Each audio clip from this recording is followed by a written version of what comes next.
65 800, 75 600, 92 400। और ये हो गई रिसीट्स पूरी। तो रिसीट्स का हो गया टोटल 90 100 101 800, 120 600, 152 400। ये रिसीट्स।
पेमेंट्स में क्या क्या परचेजेस हैं।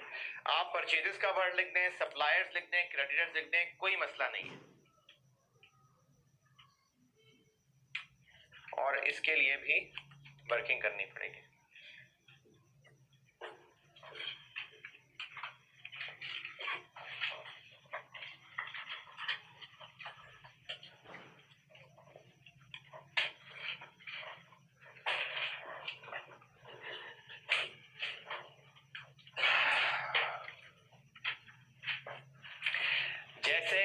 डेटर्स से मिलने वाले पैसों के लिए क्रेडिट सेल्स चाहिए थी।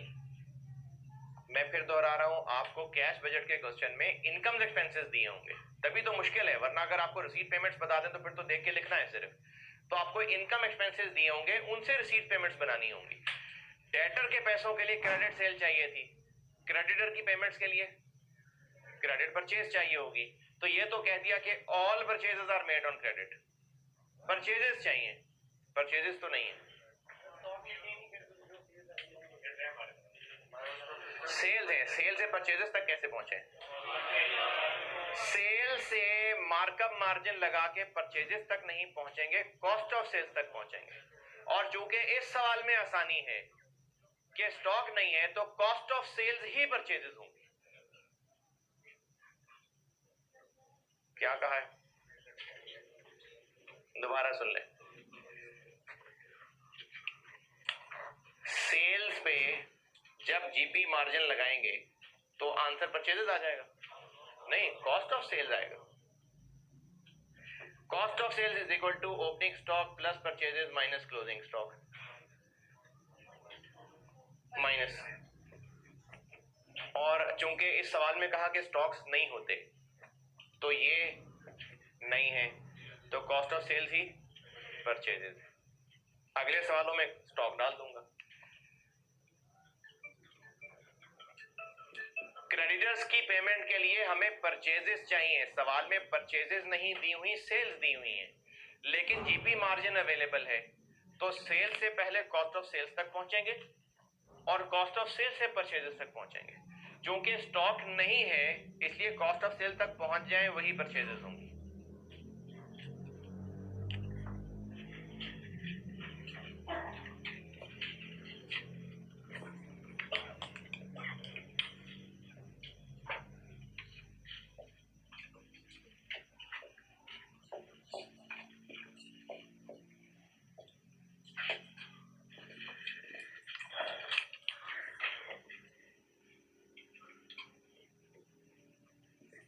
तो पेपर मार्कर को बता देते हैं कि जो सेल्स हैं उनका कितने परसेंट कॉस्ट ऑफ सेल है? 75। क्योंकि 25% मार्जिन है। अगर 25% मार्कअप होता तो 100 बाय 125 करते, मार्जिन है इसलिए 75% करेंगे। कितना? अप्रैल का कितना देखिए 64,000, मई 42 है 64, 60, 42।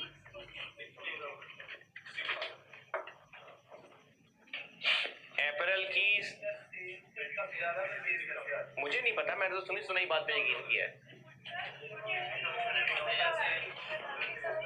कॉस्ट ऑफ सेल्स सिर्फ क्रेडिट सेल की होती है, टोटल सेल्स की होती है। तो टोटल सेल्स पे जब आप 75% लगाएंगे तो 60,000 में 67500, जून 75,000, 90,000, 112,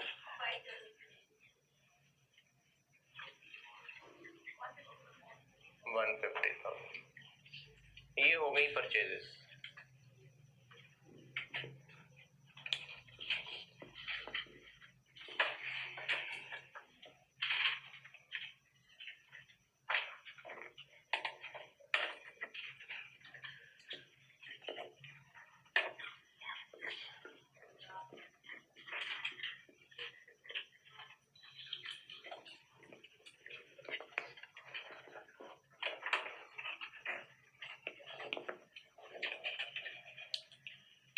परचेजेस ओके। अब इनसे पेमेंट्स पे आते हैं। पेमेंट्स के लिए क्या मामला तय है? 10% एक महीने में, 50% 2 महीने बाद और 40% 3 महीने के बाद। जुलाई में 10% किसका आएगा? जून वाले का 7,500, 9,000, 11250।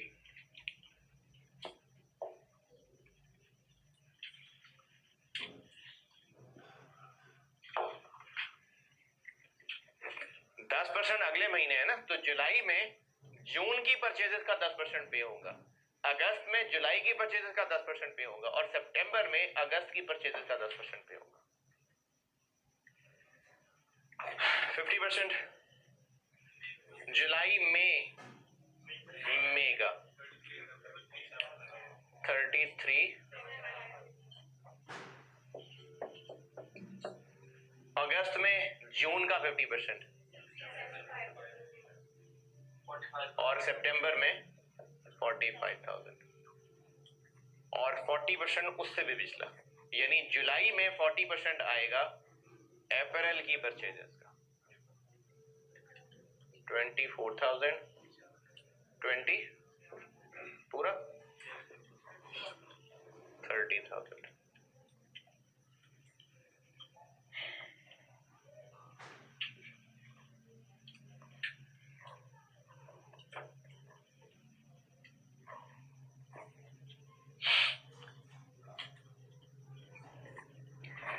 सिक्स 5 2 5 0 7 5 7 3 5 0 0 8 6 2 5 0।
हाँ जी, सप्लायर्स के बाद और कौन सी पेमेंट्स है?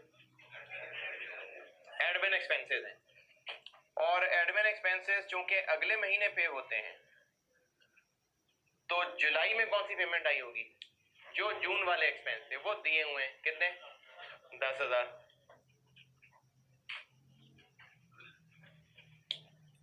और जो जुलाई वाले होंगे वो अगस्त में, और वो कितने होंगे जुलाई वाले? 5% ज्यादा होंगे। और ये आईकैप के सॉल्यूशंस में बिल्कुल एक्सेप्टेबल बात है जो कर रहा हूं। ईयर वाला सवाल हुआ करेगा तो हम LY लिखा करेंगे, मंथ का सवाल है तो LM, लास्ट मंथ इंटू 1.05। हमने बता दिया कि हम पिछले महीने की फिगर को 5% बढ़ाते जा रहे हैं। 10500 11025। ये एडमिन एक्सपेंसेस आ गए लास्ट मंथ इंटू 1.05।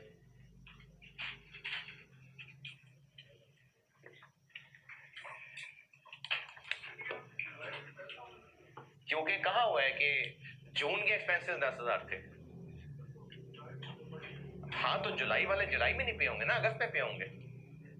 जैसे बिजली का बिल है, जून का बिल पे जुलाई में करना है तो रेट्स तो जून के लग रहे हैं ना उस पे।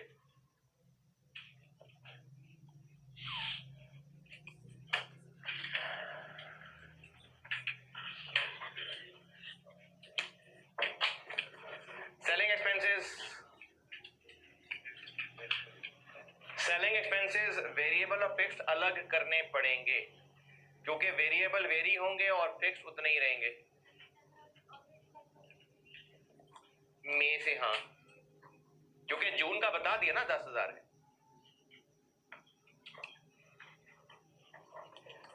सेलिंग एक्सपेंसेस में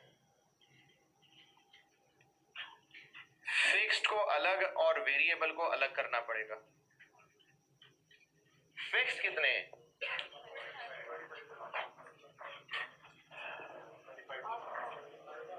जून के बताए हुए 8,000,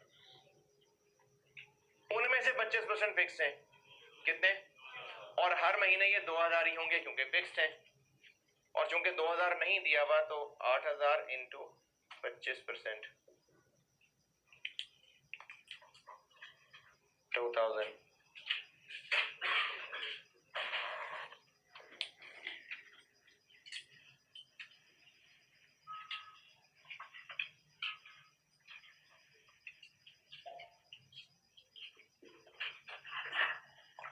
अच्छा, नोट तो आप कर ही रहे हैं, लेकिन आप खुद ट्राई करें, 2 मिनट की खामोशी, आप लोग खुद ही ट्राई करिए और देखें जुलाई में मैं वेरिएबल सेलिंग एक्सपेंसेस कितने लिखूं। करें, सारे ट्राई करें।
हाँ जी, जुलाई में 6,300, 7,200।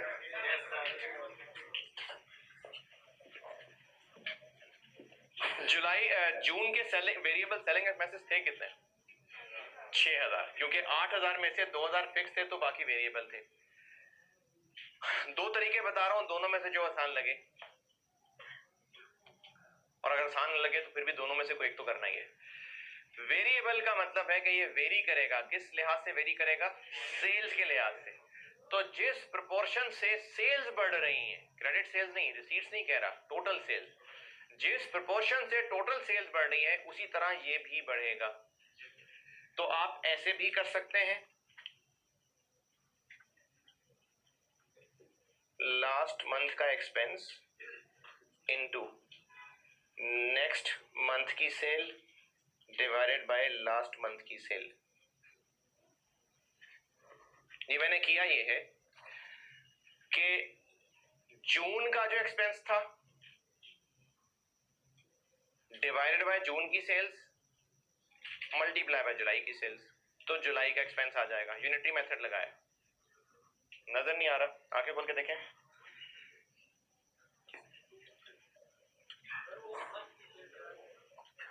क्या जी? उर्दू में बोल यार। अच्छा, उस मंथ की सेल टोटल क्या?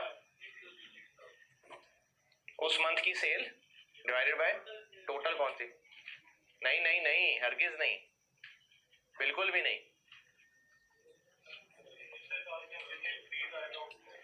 ये फार्मूला दोबारा सुने,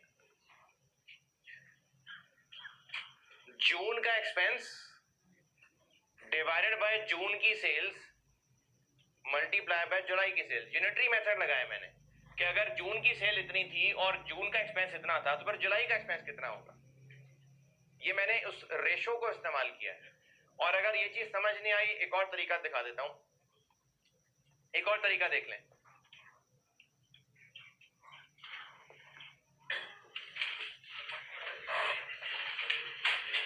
जून में वेरिएबल सेलिंग एक्सपेंस कितने हैं?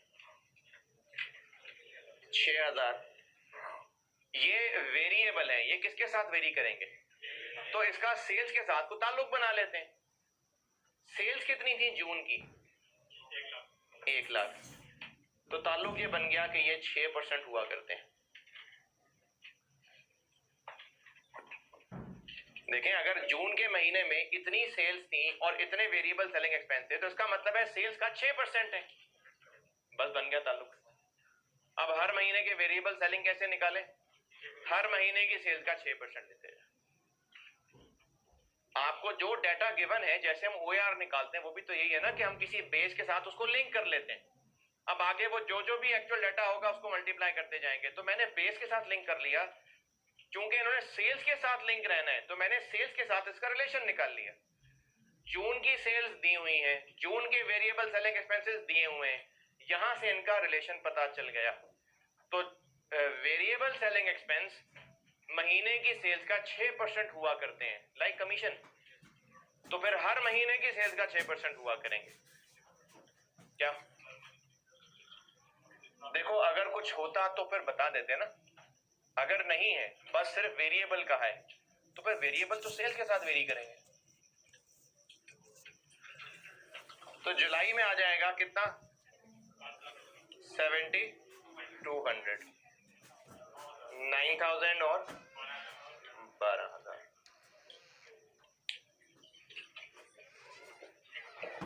टोटल सेल, सेलिंग एक्सपेंसेस का ताल्लुक टोटल सेल से है, सिर्फ क्रेडिट सेल से नहीं है। कॉस्ट ऑफ सेल का ताल्लुक टोटल सेल से है। पेमेंट्स का टोटल करेंगे। अच्छा, यहां ना इधर नजर नहीं आएगा, ये मैं कर देता हूं, यहां आ गया, ये बता दूं, मैं उससे आगे यहां चल रहा हूं।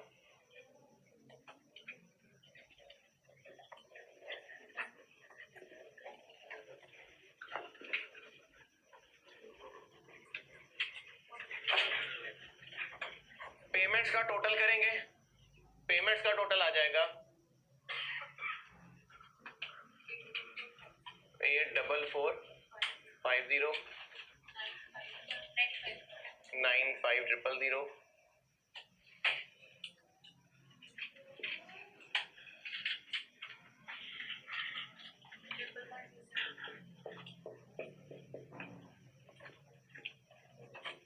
पेमेंट्स का टोटल किया है,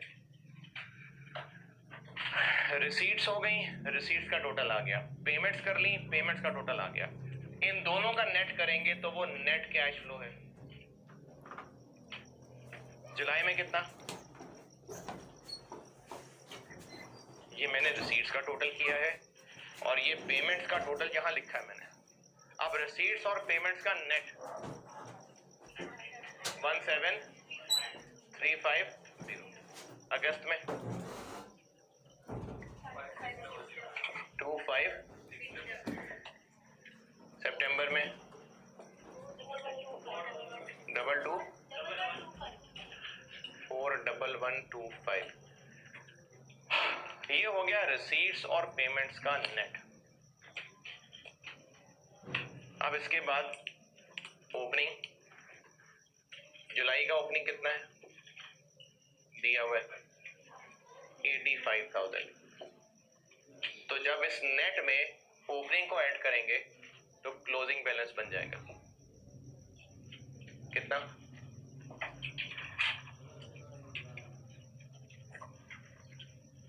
102,350। ये जुलाई का जो क्लोजिंग होगा वो अगस्त का ओपनिंग होगा 127,950। ये इधर ओपनिंग होगा।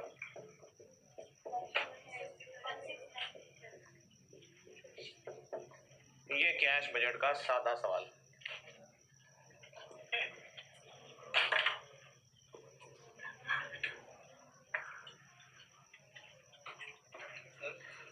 होमवर्क वो आरटी वाला तो करके आइएगा, यही सवाल दोबारा करके आइएगा, कल मैं इसका लेवल बढ़ाऊंगा जी।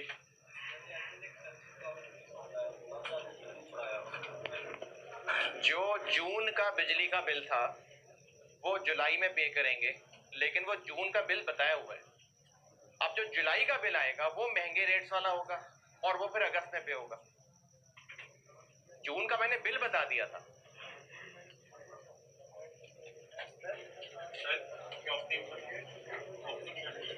दिया हुआ है 85 दिया हुआ था यार। नेट में ओपनिंग ऐड करके क्लोजिंग आ गया, ये क्लोजिंग अगला ओपनिंग बन गया। क्या आएगा? अगर आना होता तो बता देते, जैसे एडमिन में बता दिया था। सेलिंग में नहीं है तो नहीं है।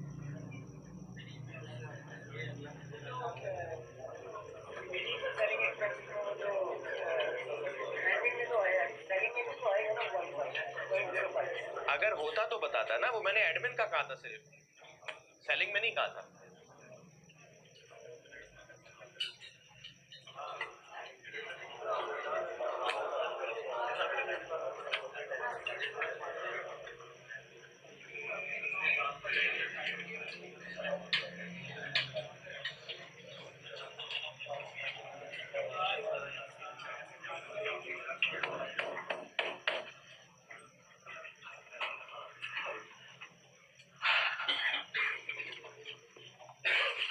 अच्छा, अभी जो इससे पहले बात कर रहा था ना वो जुल्म से रिलेटेड कर रहा था। अब अगली कुछ हैं जो सबर से रिलेटेड है। सबर,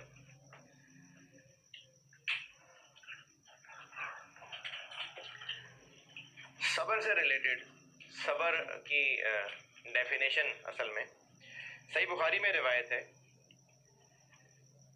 अनस रज़ियल्लाहु ताला अन्हु से रिवायत है। नबी अकरम सल्लल्लाहु अलैहि वसल्लम ने फरमाया सबर सदमे के आगाज में होता है। यानी हमें कोई नुकसान पहुंचा, रो पिट के 4 बर्तन तोड़ दिए, बाल नोच लिए, पूरे जब थक गए, सब थक गए, चलो जैसे अल्लाह की मर्जी, ये सबर नहीं है। सबर सदमे के आगाज में होता है। अगर हम सारे रिएक्शन कर दें और जब अपने रिएक्शन करके अपनी तसल्ली हो जाए उसके बाद कहना कि अल्लाह मैं सबर कर लेता हूं, ये सबर नहीं है। सबर होता ही सदमे के आगाज में। कल मुलाकात होगी इंशाअल्लाह।